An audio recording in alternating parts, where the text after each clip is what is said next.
십자가 전에 총 마감하는 말씀, 제목을 사랑스러움의 비밀, 그렇게 오늘 새벽에 고쳤습니다.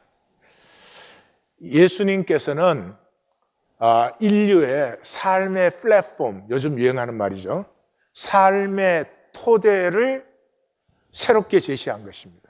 물론 새로운 것은 아니죠. 원래의 토대예요.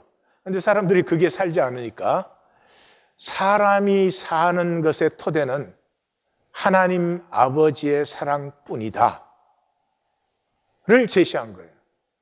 그러니까 내가 무엇을 하든지 내 삶을 하나님 아버지의 사랑 위에 세우면 반드시 복되게 되어 있고 좋았더라가 피어나게 됩니다. 그리고 무엇보다도 그 토대 위에 세워진 삶에는 하나님이 완전히 하나가 되어 주십니다.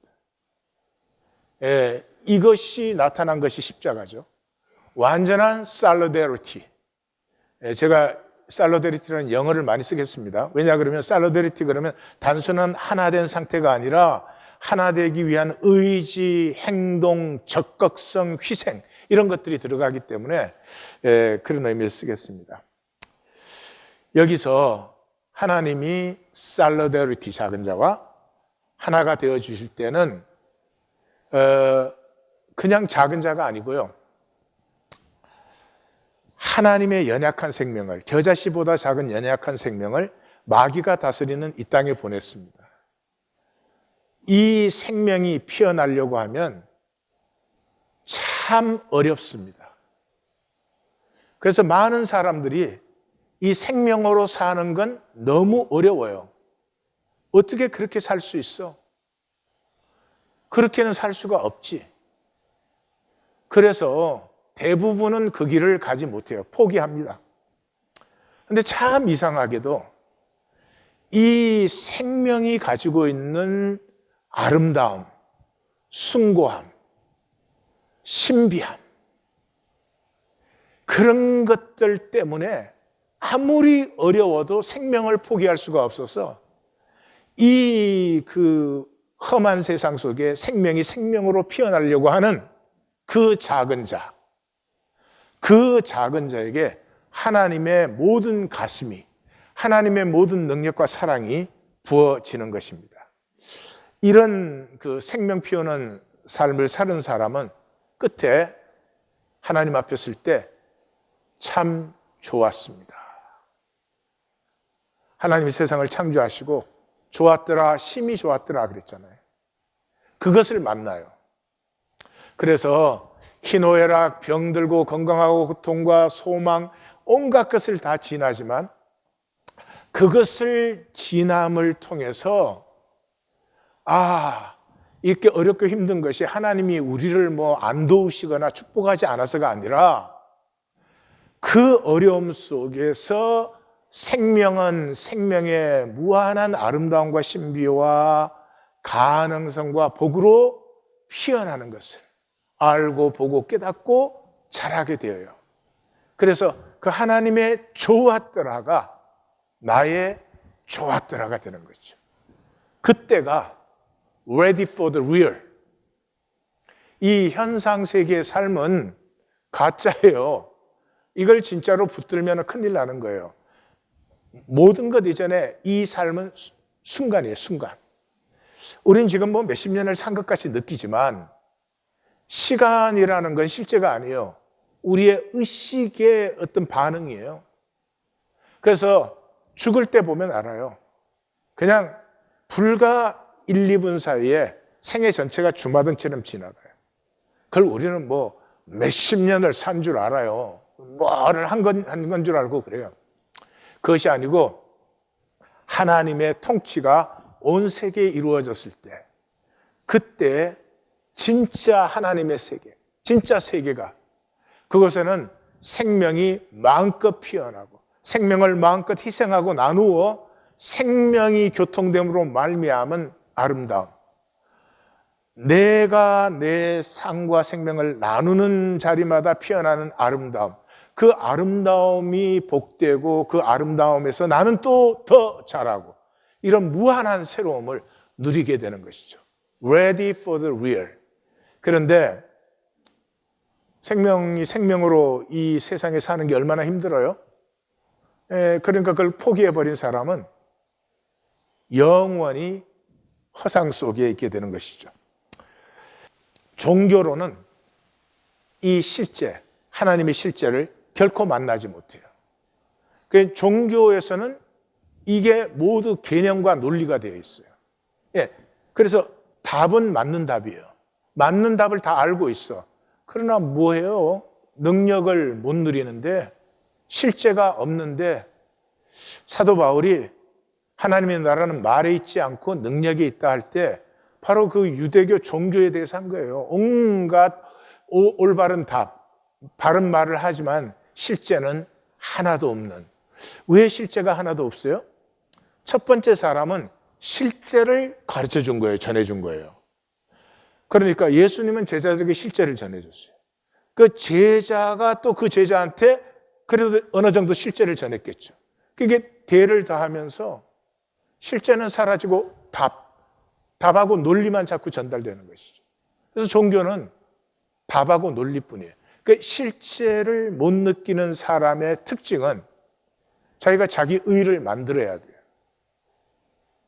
실제는 내가 하나님의 생명이고 하나님의 사랑받는 자거든요. 근데 그걸 못 느끼니까 사랑받을 수 있는 자격을 만들어야 돼요. 이 세상의 의가 뭐예요? 돈이에요. 돈 없으면 의가 없어요. 그러니까 의를 만들려고 하면은 세상 가치의 종로를 할 수밖에 없어요. 나 이렇게 훌륭한 사람이야. 나 이렇게 착한 사람이야. 나 이렇게 성공한 사람이야. 이거 만들 수밖에 없잖아요. 그거를 만들려고 하는 순간부터 우리에게 사라지는 것이 있어요. 사랑스러움이. 이 모든 세상에서 나 이렇게 인정받을 수 있는 사람이야. 나 좀 존경해줘. 그 사람은 존경받을 수 있을지 모르지만 사랑스럽지는 않아요. 사랑스러움이라는 것은 만드는 것이 아니니까. 이 사랑스러움이 없어지는 순간에 스스로 자신을 버리는 거예요. 모든 것을 다 이루었어요. 그런데 사랑스럽지는 않아. 그 사람하고 친구하고 싶으세요? 그 사람하고 관계하고 싶으세요? 이 모든 것이 한 가지를 했죠. 하나님의 섭리를 폐해. 하나님이 이하권이 만들 때 이하권이, 하나님의 이하권이가 있는데 그걸 다 폐해버리는 거죠. 내가 어려운 세상에서 내 성을 쌓는 것이 아니라 어려워도 내 자신으로 피어나려고 할 때 하나님의 모든 함께하심, 살로데르티, 함께하심이 그 자리에 함께하는 것이고 그것을 누리는 것인데 그걸 내 스스로 버린 것이죠.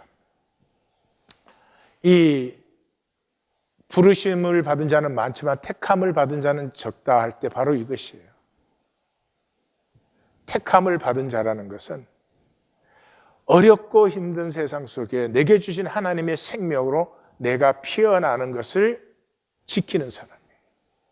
타협하지 않고.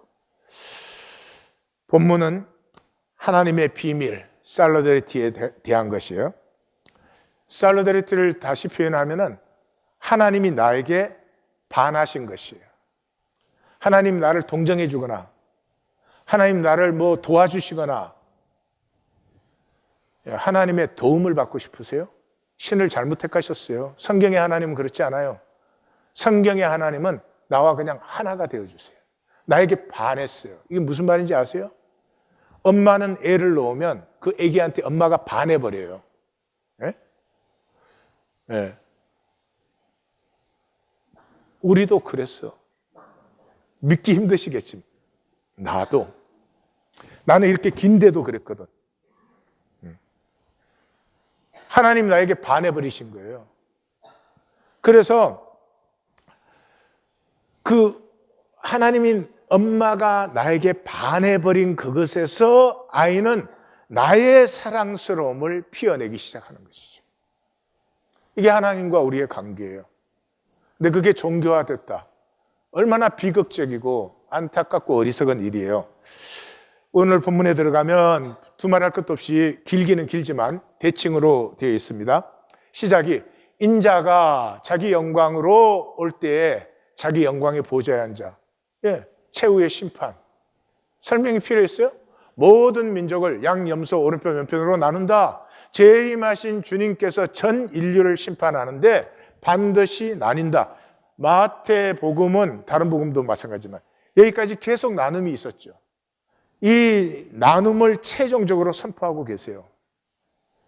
오른편에 있는 자들과 왼편에 있는 자들에게 내 아버지께 복받은 자들, 저주를 받은 자들은 아버지께가 없어요. 또 여기에서 가장 대조는 나와와 떠나. 마지막 때 하나님께 나와 하나님과 하나가 된 사람들과 하나님을 떠나 영원히 단절되는 이 두 가지가 나눠요. 그런데 나온 사람들은 창세로부터 너희를 위해서예요. 근데 이 떠나가는 사람들은 창세로부터가 없어요. 마귀와 그 사자들을 위해서 예비된. 그러니까 내 아버지께도 없고 창세로부터 없으니까 이 사람들은 원래 계획이 아니에요. 하나님의 원래 계획은 이 왼편은 있어서 안 되는 거예요. 그런데 왜 왼편에 있는 자들이 됐어요? 마귀가 자기 스스로 가만 보니까 마귀는 왜 하나님이 그 마귀에게 임무를 줬어요? 자녀들을 훈련시키는, 자녀들을 시험하는 거죠. 예? 시험시켜서 자녀들이 장성하게 하는데 이 마귀가 보니까 이 인간이 형편무인 지경이거든. 우리를 봤나 봐요. 그래가지고 아이고 이것들을 유업자라고 하나님 망합니다. 망해. 얘들은 안 돼요. 내가 해드릴게. 내가 해드릴게. 이 뭐예요? 마귀가 지가 알아서. 오늘은 알아서라는 단어가 이 심령에 꼽히셔야 돼요. 지가 알아서 하나님의 뜻을 지금 섬겨드리는 거예요. 그래서 내 아버지도 없고 이 오리지널 플랜이 아니에요. 창세로부터가 없어요. 예비된 나라, 얘들은 예비된 영원한 불, 그걸로 들어가는 것이죠. 그래서 35절에 내가 줄일 때 너희가 먹을 것 주었고 목마를 때 마시게 하였고 나그네 되었을 때 영접하고 헐벗을 때 옷을 입혔고 병들었을 때 돌보았고 옥에 갇혔을 때 와서 보았느니라. 끝에 칭되는 42절 43절은 너희가 나에게 아니하였느니라. 예, 그렇죠. 그랬더니 이제 이 의인과 이 왼편에 있는 자들이 대답을 합니다. 주여 우리가 언제 주께서, 왼편에 있는 자들도 주원주, 주여 우리가 언제 주께서 줄이신 것을 보고 음식을 대접하고 목마르신 것을 보고 마시게 하셨으며 나그네 된 것을 보고 영접하였으며 헐벗은 것을 보고 옷 입혔으며 언제 병드신 것이나 옥에 갇힌 것을 보고 가서 배웠나이까. 보지도 못했다. 한 건 둘째치고. 그러니까 전혀 의식이 없어요. 그런데 왼편에 있는 자들은 아니 우리가 보고 공양하지 아니하더이까. 그러니까 핵심은 어디에 있어요? 주님을 아느냐 모르느냐. 분명히 주님한테 했다고 해요. 왼편에 있는 사람들은. 그런데 주님께서는 너희는 나한테 한 적이 없어. 그러니까 어디 딴 데 했겠지. 어디 딴 데 했어요. 자기 에고에 알아서. 자기 마음대로 알아서. 예배를 드려도 자기가 다 알아서. 생애 전체가. 그래서 주님께서 답변을 하십니다. 여기 내 형제 중에, 왼편에 있는 자에게는 내 형제 중에가 없죠. 그러니까 이 사람들은 단절된 사람이에요. 내 형제니까 교회예요. 교회의 지극히 작은 자예요. 작다고 무조건 하나님이 그냥 연대해 주는 거 아니에요. 그래서 지극히 작은 자 하나에게 한 것이 내게 한 것이다. 지극히 작은 자 하나에게 하지 않은 것이 내게 안 한 것이다. 그러니까 여기 주님은 지극히 작은 자, 교회의 지극히 작은 자와 완전히 동일화하고 계십니다. 그 왼편에 있는 자들은 이 교회의 지극히 작은 자에게 안 했으니까 언제 안 했겠어요? 복음 전가하는 사람들, 10장에 복음 전가하는 사람들, 두 벌 옷도 못 가지고 나가서 이따 보시겠지만 작은 자로 거해야 복음을 나눌 수가 있어요. 그런데 그 배척한 사람들이죠. 그래서 의인들은 영생, 그들은 영벌에 들어간다. 지극히 작은 자와 동일하신 하나님. 여기 내 형제 주니까 교회 안에 지극히 작은 자와, 그러니까 이 지극히 작은 자에서 우리는 두 가지를 만나요.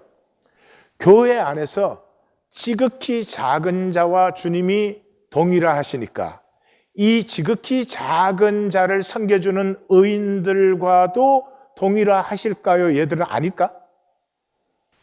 지극히 작은 자와 동일한다. 이게 18장은 그냥 작은 자잖아요. 여기 와서 지극히라는 말이 붙은 것은 교회 안에 있으면 지극히 작아도 나하고는 똑같아, 하나다. 그러면 큰 자는, 교회 안에 큰 자도, 섬기는 자도, 의인도 하나다. 거기에서 우리는 그 동전의 양면을 만나요. 사도 바울이 에베소서 1장 23절에서 교회는 그의 몸이니 만물 안에서 만물을 충만케 하시는 자의 충만이니라.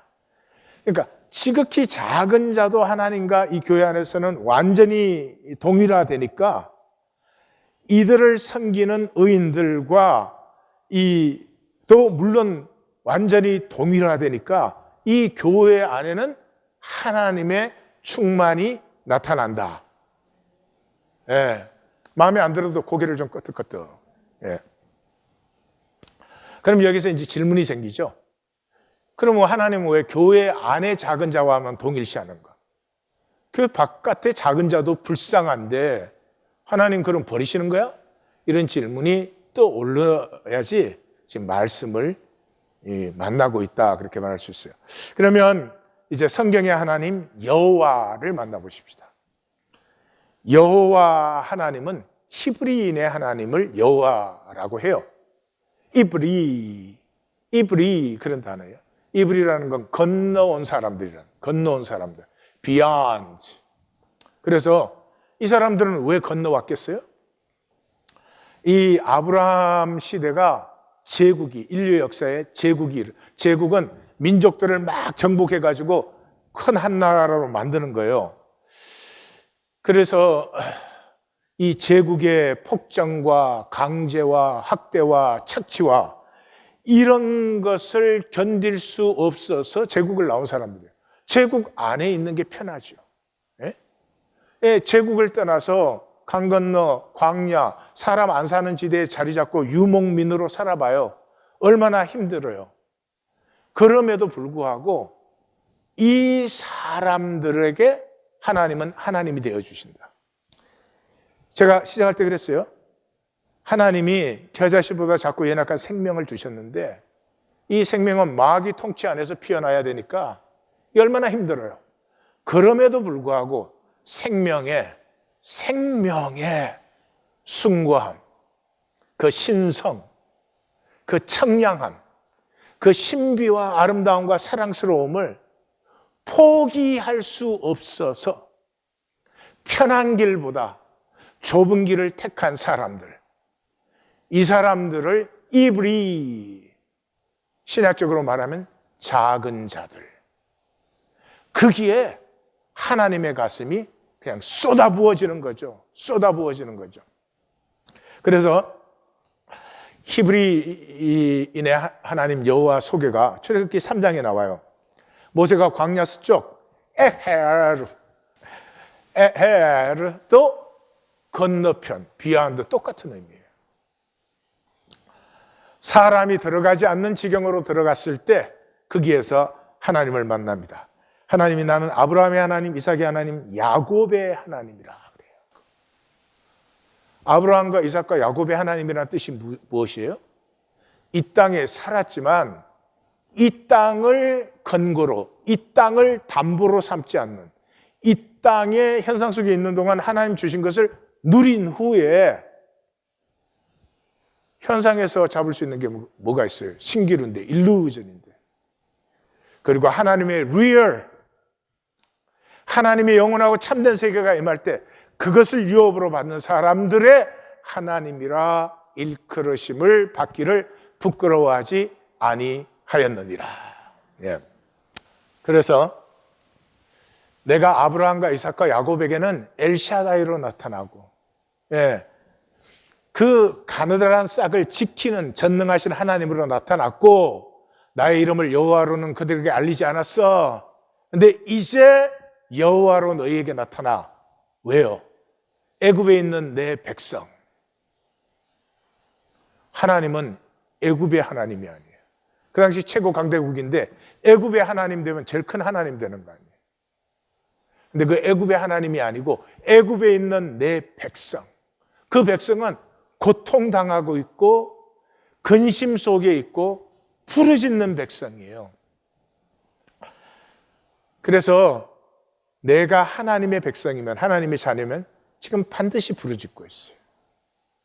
이 세상의 악과 저주와 거짓을 보면서 하나님 언제까지 이렇게 두시겠어요? 언제까지 이런 아픔을, 이런 거짓과 이 죄를 보고 두시겠어요? 반드시 부르짖어요. 그게 아니고 이 힘든 세상에 일단 나만이라도 잘 먹고 잘 살자. 그것은 더 나은 본향을 모르는 사람이죠. 그래서 이 신학적으로 말하면 이사야 35장의 꿈을 가지고 있던 사람들이죠. 그 어려운 로마의 식민지 아래에서도 하나님의 약속하신 것을 바라보면서 도대체 언제까지? 이 사람들이 예수님의 제자들이지. 그래서 내 백성 이스라엘 자손을 애굽에서 인도하여 내리라. 애굽에서 더 잘 살게 해주는 게 아니고요. 기독교는 그래요. 하나님 믿으면 이 세상에서 잘 살게 해준다고. 그럼 말 자체가 모순적이잖아요. 나는 스스로 있는 자니라. 스스로 있는 자가 너를 내 백성에게 보냈다고 가서 얘기하라. 스스로 있는 자라는 말에는 제일 핵심이 그래요. 담보가 불필요해요.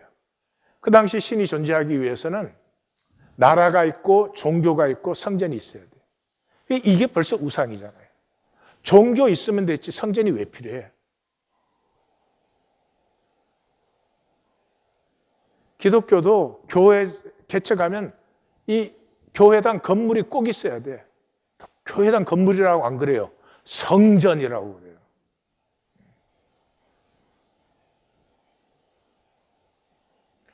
아프고 안타깝고 한심합니다.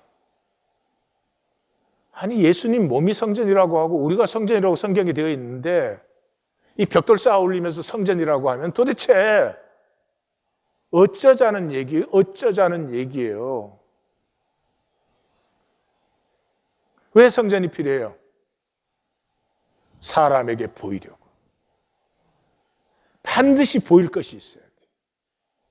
그래서 어떤 사람은 뚜껑을 덮는다고.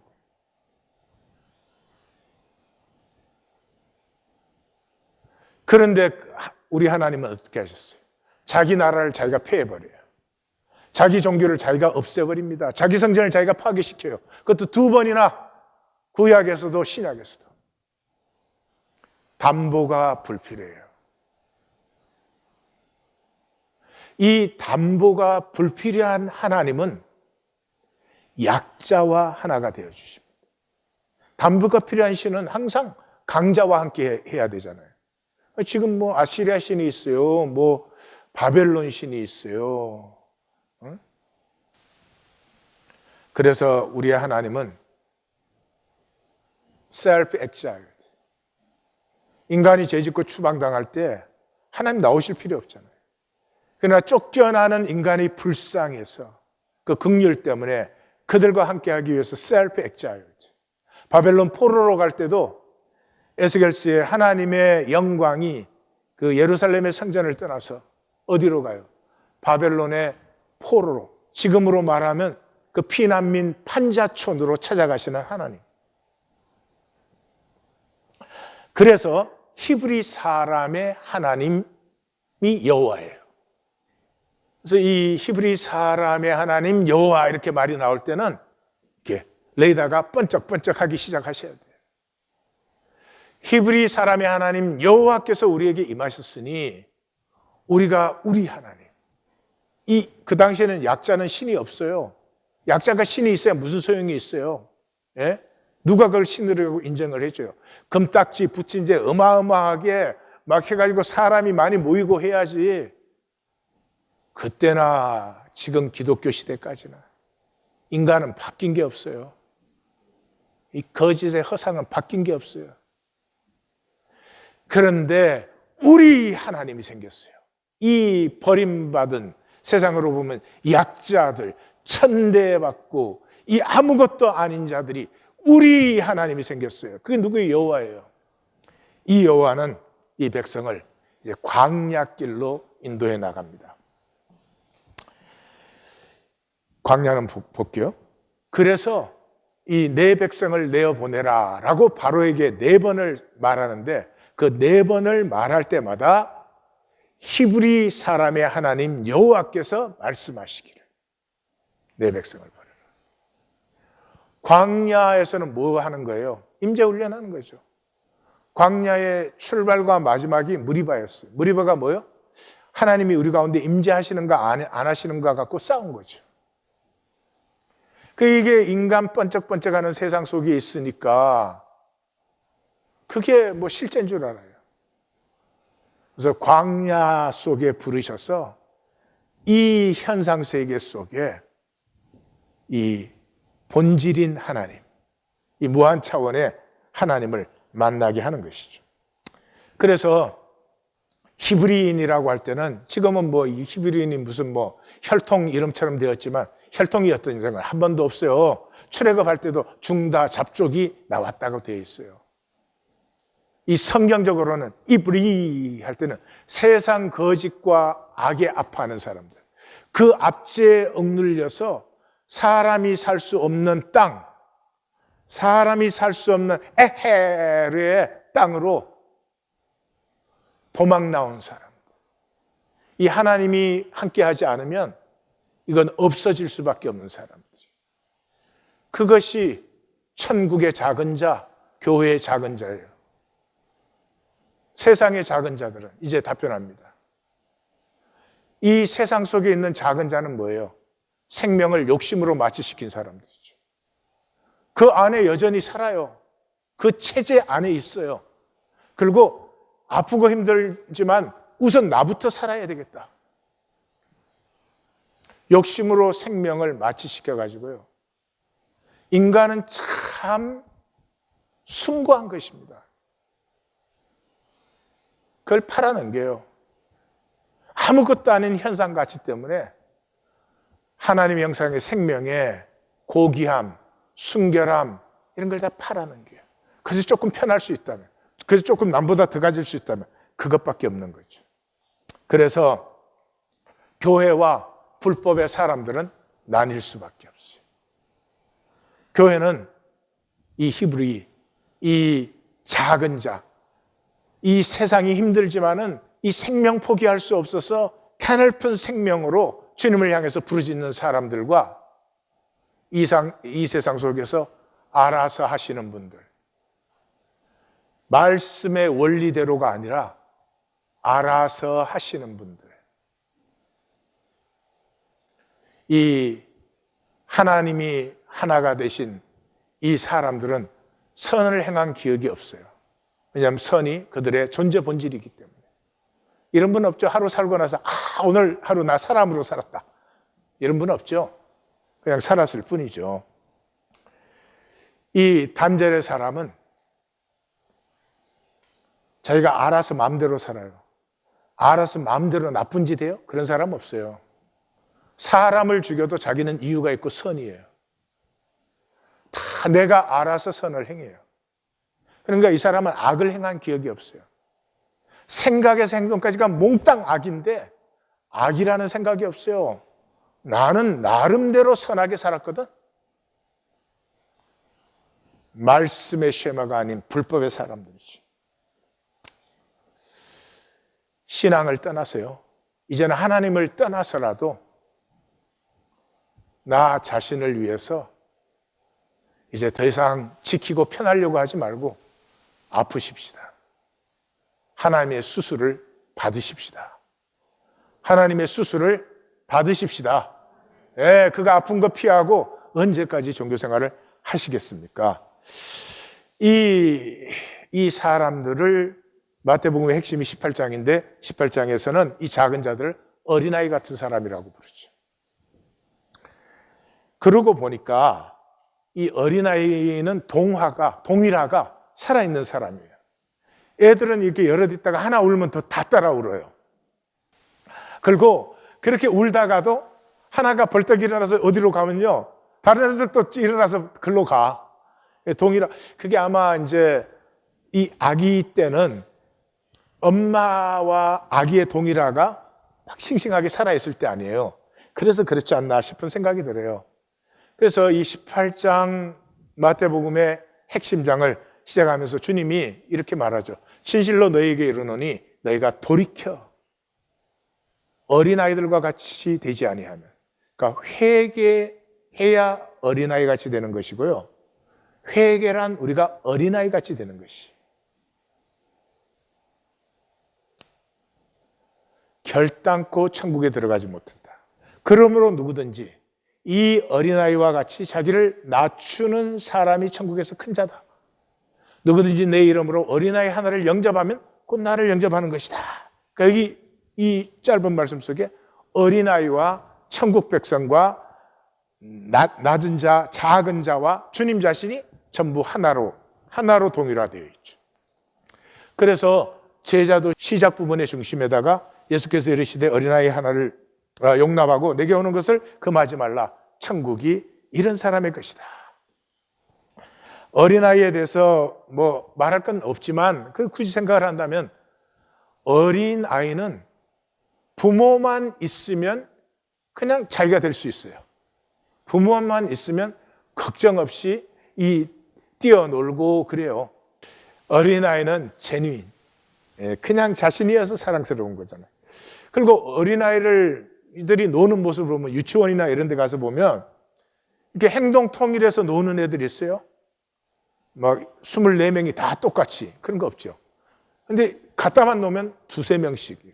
그게 사람의 자연스러운 상태인 것 같아요. 그래서 생명은 픽스되면 복이 파괴돼요. 픽스되면. 우리의 삶이 픽스된 것을 뭐라 그래요? 오토파일럿이라 그래요. 재미가 하나도 없어요. 기가 죽어 있어서 능력이 없어요. 하루하루 견뎌내다시피 살아요. 패턴은 같을 수 있어요. 그러나 오토파일럿으로 살 필요는 없어요. 그 패턴 속에서 내가 가꾸어 가는 것이 있어야 돼요. 그 패턴 속에서 생명을 가꾸어 가는 것. 이게 하나님의 자녀된 삶이죠. 그래서 노새는 암말과 수당나기고 비새는 순말과 암당나기예요. 교배하면은 생식 능력이 없어요. 생명 능력이 없어지는 것이죠. 우리는 세상에서 지금 그 상태가 되어 있어요. 살기가 너무 힘드니까 어떻게 하든지 나 하나 편안하게, 나 하나 다른 사람보다는 조금 낫게 살아야 되니까 그 두려움과 불안 때문에 생명이 거세당해 있어요. 살고도 내가 나의 아름다움을 못 느껴요. 내가 나의 사랑스러움을 전혀 못 느껴요. 그럼 완전히 세상이 종노릇 하는 거예요. 살린저의 에스메를 위하여 하는 작품을 나누겠습니다. 이 작품은 셀린저의 작품 중에 특이하게 이 부제가 붙어 있어요. 사랑과 비참함 이렇게 되어 있어요. 그러니까 이 사랑을 피워내는 것은 이 세상에서 굉장히 비참한 일이에요. 어려운 일이에요. 참혹한 일이에요. 사랑이면 저절로 피어나면 사랑이 뭔 가치가 있겠어요. 그런 것을 이제 적는 것인데, 얘기는 이제 2차 대전이 끝난 후 영국으로부터 청첩장이 하나 와요. 근데 꼭 가고 싶은데 갈 수가 없어요. 근데 그 6년 전에 약속이 있어요. 6년 전에 에스메라고 하는 한 소녀와 그의 동생 찰즈를 만나게 됐는데, 거기에서 그 에스메가 자기에 대한 글을 써달라. 내가 글을 쓰는 사람이다 그러니까 자기에 대한 글을 써달라고 부탁을 하면서 하는 말이 비참함을 잊지 말아주세요. 라고 얘기를 해요. 그게 무슨 얘기냐 그러면 이 찰스와 이 에스메는 지금은 고아가 돼서 외숙모와 같이 사는데 귀족 집안이에요. 그 아버지가 전사했어요. 전쟁터에서 죽으셨는데 굉장히 그 품위도 있으시고 그 인간으로서의 고결함과 이 숭고함을 살고 보여준 그런 사람이에요. 그런데 이 전쟁은 사람을 부도덕하게 만들고 저속하게 만들고 anything goes. 이게 세상이에요. 이익만 챙길 수 있으면 anything goes. 거짓말하는 건 아무것도 아니야. 그런 그 속에서 이제 엄마에 대해서는 살짝 부정적으로 말해요. 그러니까 그 전쟁과 아버지의 전사 후에 엄마의 모습은 그렇지 못했어요. 근데 그걸 이렇게 얘기하는 건 그건 품위가 없는 일이죠. 그래서 이 어린 소녀지만 지극히 간접적으로 슬쩍 얘기해요.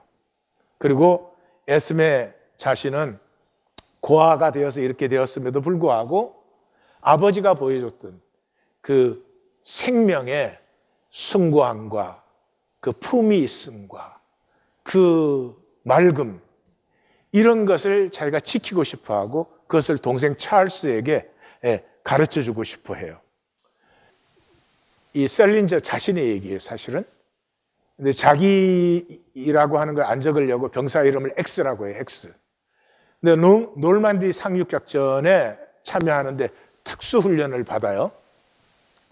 그러다가 비가 오는 날인데, 그러니까 전쟁, 이제 이 놀만디 상륙작전은 가면 죽을 확률이 더 많죠.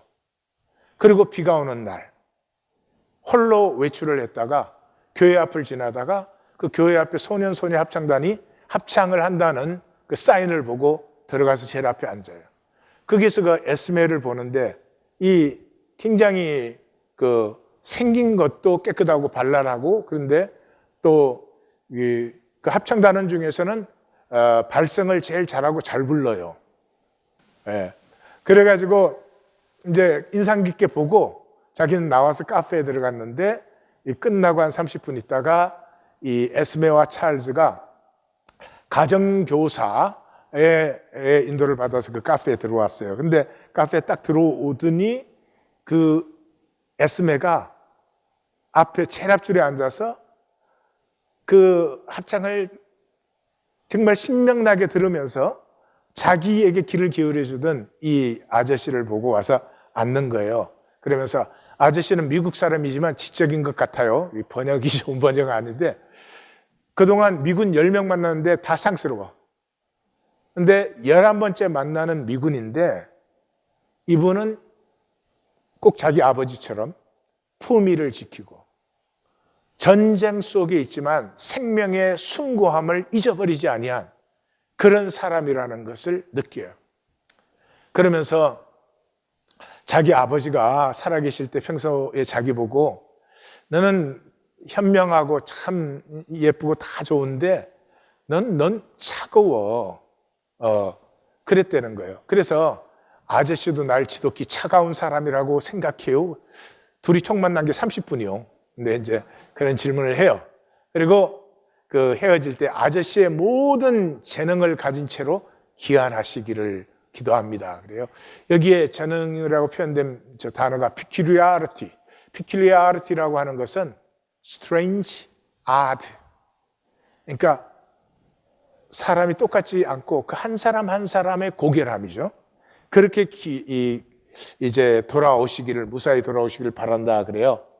그런데 이제 이 전쟁에 참여했다가 부상도 입었지만 심적으로 전후 외상을 심하게 입어가지고 손이 굉장히 떨려요. 소포에 줄을 못 풀어. 그리고 안면 경련이 계속 일어나고 불안하고 불면증 잠을 못 자고 계속해서 구토가 일어나고 우울하고 그래요. 그리고 책을 읽지 못해요. 책을 이렇게 읽으면은 이해하는 것 같은데 끝나서 보면은 뭘 읽었는지 모르겠어요. 다시 읽어야 되고 그러는데 지금 이제 미국으로 귀환하기 전에 독일의 그 나치 전범집 압류된 전범집 2층에 1층에는 또 다른 병사들 이렇게 살고 있는데 그 괴벨의 책이 있어요. 괴벨은 그 나치의 이데올로지를 만든 사람이에요. 이 세상에서 제일 거짓말쟁이지. 예, 그 사람의 책을 이 나치 전범이 읽다가 밑에다 그렇게 써놨어요. 이 세상은 생지옥이야, 그렇게 써놨어요. 그래서 그 밑에다가 이 살린저가 지옥은 사랑할 능력이 없는 자의 고뇌다. 이게 도스토옙스키의 말이에요. 그걸 써요. 근데 쓰고 나서 도스토옙스키라고 쓰려고 하다 깜짝 놀라요. 자기는 글씨를 썼다고 생각을 하는데 이게 뭐 그림도 아니고 낙서도 아니고 그렇게 되어 있는 거죠. 이게 굉장히 중요한 센텐스인데요. 지옥은 지옥에 대해서 가장 잘 표현한 말이라고 저는 생각을 해요. 인간은 사랑하고 싶어요. 사랑할 것이 없으면 인간이 될 수가 없어요. 지금 이 세상에 있는 인간은 다 대부분이 그래요. 사랑할 것 없어도 돈 많고 편하고 힘있고 성공했고 다른 사람 앞에 보일 거 있으면 그게 단절하래요. 아무리 그 사람이 그래도요, 그 사람이 사랑할 대상이 없다면 그건 지옥이에요. 그러니까 자기의 부상과 외상 속에서 나는 이제 사랑할 수 있는 사람이 아니다. 이제 사랑할 것이 없다. 나의 사랑을 받을 사람도 없고 줄 수 있는 자신도 아니다라는 절망을 여기 적은 것이죠. 이제 그 절망 속에서 책상을 이렇게 보는데 책상에 이제 그동안 왔던 편지 소포들이 쌓여 있어요. 그 뜯어보지도 않았어요. 그래서 우연히 그 중에 하나를 이렇게 뜯어보게 됩니다. 그 뜯어보게 되는데 그 소포가 그 에스메가 보낸 거예요. 그래서 에스베의 편지가 들어있고 그 편지는 그 시간을 보니까 자기가 상륙작전에 생사를 오고 가고 있을 때 그 적은 편지예요. 그리고 이제 찰즈가 이제 만났을 때 이 셀린저에게 그런 유머를 했어요. 벽이 다른 벽에게 뭐라고 한 줄 알아요? 벽이 다른 벽에게 뭐라고 한 줄 아세요? 모르세요? 와, 무척 무식하시다. 벽이 다른 벽에게 구석에서 만나자 이랬지. 그래서 이제 그 셀린저가 막 웃었어요. 그런데 이제 만남이 끝나고 이렇게 에스메와 찰즈가 떠나가는데 뭔가 찰즈가 이제 우울한 모습으로 떠나가요. 예. 그러니까 그 셀린저가 찰즈에게 벽이 벽을 만나서 뭐라고 한 줄 알아? 그렇게 던졌더니 그 찰즈가 그렇게 좋아하면서 막 깔깔깔 웃는 거예요. 예. 그러고는 그 누나가 쓴 편지 밑에 이제 자기도 이제는 글씨를 배우기 시작했어요. 그래서 이제 근데 현재 쓸 줄 아는 글씨는 헬로밖에 없어. 그래서 헬소를 10번을 써요. 예. 들어보십시오. 그는 아무 흥미도 없이 소포를 풀었다. 발신인의 이름이나 주소도 보지 않고 끄르기 시작했다. 옥매어진 노끈을 풀 도리가 없어 성냥불로 노끈을 태웠다. 그는 소포를 뜯는 자체보다도 노끈이 끝까지 타들어가는 것을 보는 데에 오히려 흥미를 느꼈다. 상자 속에는 휴지에 쌓인 조그마한 물체 위에 잉크로 적은 쪽지가 한 장 있었다. 그는 쪽지를 들어 읽어내렸다. 대본 XXC XX동 17번지 1944년 6월 7일 친애하는 X하사님, 진작 서신을 올려야 했었지만 그간 어언 38일이 경과하였음을 널리 용서해 주시기 바랍니다.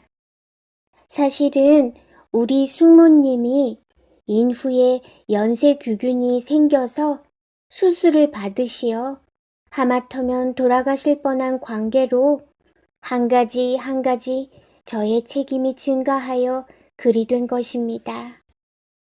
그러나 저는 그동안 자주 하사님과의 그날의 그 즐겁던 시간을 생각하였답니다.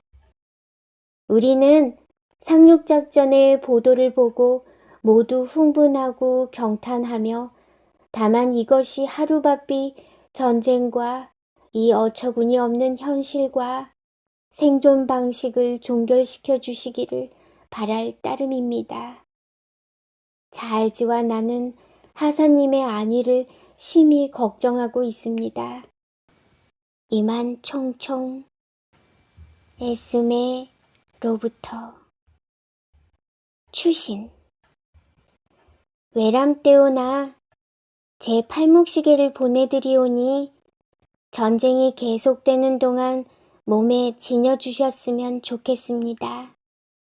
우리의 짧은 상명이 있었을 때에 선생님께서 시계를 갖고 계셨던 건지 아닌지 기억이 없습니다만 이 곤란한 시기에 제가 이 시계를 이용할 수 있는 것보다는 선생님께서 훨씬 더 요긴하게 이용할 수 있으리라 믿으며 무은 장구의 마스코트로 받아주소서. 요즘 찰즈에게 읽기와 쓰기를 교수하고 있는 바 대단히 총명한 학생임이 밝혀졌습니다. 찰즈도 몇 자 적겠다 하오며 시간과 의향이 있으시는 대로 빨리 회신하시기를 고대합니다. 안녕, 안녕, 안녕, 안녕, 안녕, 안녕, 안녕, 안녕, 안녕. 사랑과 키스와 함께 찰즈. 에스메의 아버지의 시계를 상자로부터 꺼내는 것은 고사하고 에스메의 쪽지를 탁자 위에 내려놓는 것조차도 있고 엑스는 오랫동안 멍하니 앉아 있었다. 마침내 시계를 꺼내 들어보니 수송 도중에 시계 유리가 깨져 있었다. 그 외에는 별다른 파손은 없을까 하고 궁금했지만 시계 태엽을 감아볼 용기가 나지 않았다. 그는 다만 시계를 손에 든 채 또다시 오랫동안 앉아 있었다. 그러다가 느닷없이 거의 황홀할 정도로 졸리움이 찾아드는 것을 느꼈다. 에스메여 아는가? 정말로 졸리는 잠이 찾아들 때 그 사람은 또다시 마음과 몸을 모두 다 온전한 사람이 될 희망이 있다는 사실을. 그 시계가 파손되어 있죠. 이게 아버지 시계예요. 그러니까 에스메가 그 자기 아버지가 가졌던 그 생명의 그 품위, 고결함, 그 아름다움을 이 아저씨가 계속해 주기를 바라는 것이죠. 그런데 시계가 이 유리가 깨져 있으니까 지금 그 파괴된 자기 자신의 내면을 상징하는 것이죠. 그래서 전쟁의 그 비참함과 무의미한 살육 속에서 자기는 인생이 끝났다고 생각하죠. 사랑할 능력이 없는 고뇌, 끝났다고 생각하는데 그것을 가만히 보고 있는 순간에 황홀할 정도로 졸림이 찾아오는 것을. 황홀한 정도로 졸림이 찾아온다는 것은 충분히 만족한 상태예요. 이제까지의 모든 것이 용납된 상태예요. 정말로 졸리는 잠이 찾아들 때 그 사람은 또다시 마음과 몸 모두가 온전한 사람이 될 소망이 있다는 것을. 이 충분한 만족으로 인한 졸음이 올 때가 이제까지 있었던 삶이 어떠한 삶이었던지 그대로 다 용납되어지고 이제는 이 안식을 지나서 몸과 마음이 새로워질 소망을 갖는 것이죠. 이 에스메의 이 소녀의, 지금은 이제 6년이 지나서 결혼을 하지만 이 소녀의 그 청량함, 이 전쟁에 아버지 엄마가 결국 다 죽어버린 고아가 된 상태에서도 그 생명이 생명으로의 고귀함을 포기해서는 안 된다고 하는 것을 가슴에 붙들고 있는 이 소녀의 그 청량함에서, 이게 우리가 시작할 때 이게 작은 자죠. 하나님이 생명을 주셨는데 이 악한 세상 속에서 결코 생명을 타협해가지고 이익을 챙기지 않는 이 소녀의 가슴에서 이 셀린저는 자기의 상처가 어떠한 상처였음에도 불구하고 이제는 그 시간을 다 받아들이고 이제는 충분히 새 출발할 수 있는 생명이 내 안에 있다 하는 것을 만난 것이죠. 그래서 복잡스러운 현상 속에 이 어린 아이의 청량함으로 말미암아 이 몸과 마음이 다 망가진 자리에, 몸과 마음이 다 망가졌어도 생명은 싱싱하게 조금 더 상하지 않고 그 안에 살아있죠. 지난주 나뭇가지 치우기 작업을 하면서 저는 우리 하나님 교회는 이것을 피워낼 수 있는 교회다 하는 걸 선명하게 느꼈어요. 처음에 나갈 때는 나하고 이제 족구하는 사람 몇 명이면 한 30분이면 될 것이다 이렇게 생각을 했어요. 근데 막상 뭐 그게 몇 배 되는 사람들이 다 나왔는데도 거의 2시간 가까이 걸렸는데 뭐 그냥 누가 어디서 뭘 해라 이런 게 아무것도 없어요. 그냥 나오면 지 자리를 알아. 이게 청소 끝날 때까지요. 뭐 은원이 없는데도 그리고 그 일하는 내내 그게 벌레에 썩은 거에 그리고 가시덤불이어서 저는 이 반팔에 반바지 입고 일을 하는 바람에 하여튼 수십 군데가 이렇게 긁히고 찢어졌어요. 보여드려? 그럼 뭐 따갑고 그래. 일할 땐 그걸 몰랐어요. 서로 웃으면서 즐거워하면서 뭐 이렇게 티징하면서 그 2시간이 어떻게 지나갔는지 모를 정도로 일을 했어요. 그래서 저는 그 끝나고 나서 가만히 생각을 했습니다. 이거 돈으로 못 만들어요, 그렇게. 이 조직의 쓴맛으로는 그렇게 안 되는 거예요. 우리 하나님 교회는 이것을 피울 수 있는 교회다. 1820 셀은 그 셀 안에 들어와서 우리 안에 있는 하나님의 생명만으로 우리는 존재 가치가 있으며 얼마든지 사랑스러울 수 있음을 나누고 그 안에서 하나님 임재 안에 우리의 생명의 사랑스러움이 회복되는 자리인 것입니다. 기도하십시다.